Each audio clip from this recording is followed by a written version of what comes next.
Britain has a long history of crafting iconic cars that exude sophistication and timeless elegance. But in 1990, Jaguar unleashed a legend, the 1990 Jaguar XJS V12 Convertible. The XJS V12 Convertible wasn't just about power. It was a statement of pure British luxury.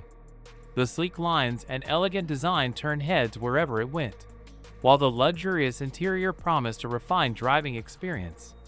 But beneath the sophisticated exterior lies a heart that beats to a powerful rhythm. A legendary 5.3-liter V12 engine lurks beneath the hood, unleashing a thrilling 295 horsepower, enough to propel this grand tourer from 0 to 60 miles per hour in a respectable 7.6 seconds. Step inside the XJS V12 Convertible's cabin and prepare to be enveloped in pure luxury.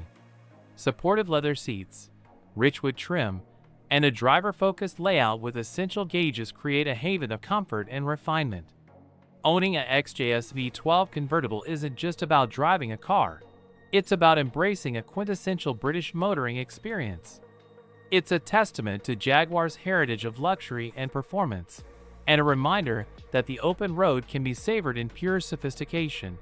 The XJS V12 Convertible may not be the most modern car, but it's a timeless classic nonetheless. It's a reminder that true automotive elegance never goes out of style, and that the thrill of open-air driving can be experienced in pure British luxury. So, if you're looking for a car that combines timeless design, exhilarating performance, and a touch of British luxury, then the Jaguar XJS V12 Convertible might just be the perfect fit for you. Let us know in the comments below what you think about the Jaguar XJS V12 Convertible. Would you take it for a spin down a scenic highway, or park it in your dream garage?